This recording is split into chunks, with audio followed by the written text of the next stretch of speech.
Point number 17، آخری point, اور یہ خصوصاً بیرون ملک مقیم مسلمانوں کے لیے، کیا غیر مسلم کو قربانی کا گوشت دیا جا سکتا ہے یا نہیں؟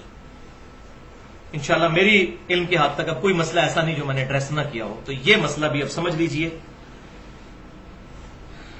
کہ قرآن پاک میں کیٹاگوریکل یہ سٹیٹمنٹ ہے،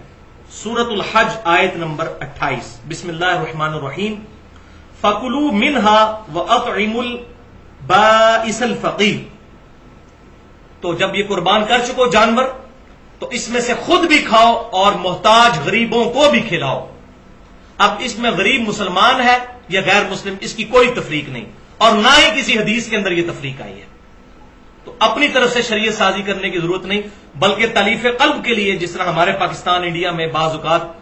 ہمارے گھروں میں کام کرنے والے کرسچنز ہوتے ہیں، ان کے تالیف قلب کے لیے دیا جائے تو بہت زیادہ ثواب ہے، لہذا غیر مسلم کو قربانی کا گوشت دینے میں کوئی حرج نہیں ہے اس آیت کے تحت۔ الحمدللہ اس پہ اہل سنت کے تینوں گروہ، بریلوی، دیوبندی اور اہل حدیث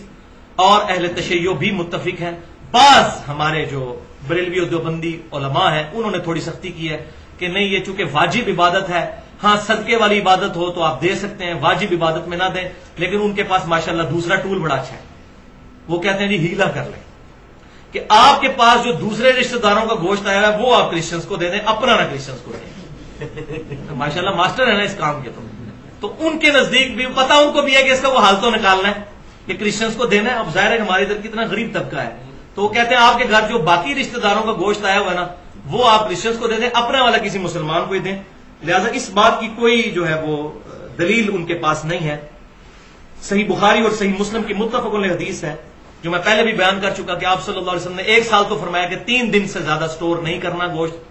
پھر اگلے سال اجازت دی اور فرمایا کہ 3 دن کے بعد بھی سٹور بھی کر سکتے ہو، خود بھی کھاؤ اور غریبوں کو بھی کھلاؤ۔ میں نے اس لیے منع کیا تھا کہ وہ قحط کا سال تھا تاکہ تم سارا گوشت خیرات کر دو، لہذا اس کے تحت اجتہادی یہ مسئلہ نکلتا ہے کہ آج بھی ہماری گورنمنٹ آف پاکستان اگر کوئی قحط والا معاملہ ہو جائے یا کوئی نیچرل ڈیزاسٹر ہو جائے، جیسا کہ کبھی زلزلہ یا سیلاب آ جاتا ہے، تو گورنمنٹ آف پاکستان اگر ایک ایگزیکٹو آرڈر یہ جاری کر دے کہ جو قربانی کا گوشت ہے بس تھوڑا سا اپنے گھر میں رکھیں اور باقی سب گورنمنٹ کے پاس جمع کروائیں تاکہ ان غریب لوگوں تک پہنچایا جائے، تو یہ بالکل جائز ہے، یہ کیا جا سکتا ہے ایگزیکٹو آرڈر کے طور پر۔ تو اور الحمدللہ یہ کام کر رہے ہیں، ہماری جو تنظیمیں جتنی کام کر رہی ہیں، چاہے عیدی والے ہوں یا اس طریقے سے الخدمت فاؤنڈیشن والے ہوں یا فلاح انسانیت جو جماعت الدعوہ والوں کی ہے، ان سے ہمارا اختلاف اپنی جگہ جو ہے، لیکن جو اچھی بات کسی کی بھی اس کی تعریف کرنی چاہیے۔ تو یہ جتنے لوگ یہ کام کر رہے ہیں یہ وہی کام تو کر رہے ہیں، اور میں الحمدللہ میں بھی یہ پچھلے کئی سالوں سے قربانی ڈائریکٹ انہی لوگوں کو ہی دیتا تھا، گھر میں نہیں، کہ جو لوگ زلزلہ زدگان کو یا اس طریقے سے سیلاب زدگان کے لیے وہاں قربانی کرتے تھے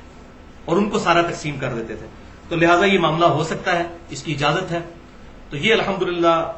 ایشوز جو ہے سارے قربانی کے حوالے سے کنکلوڈ ہوئے۔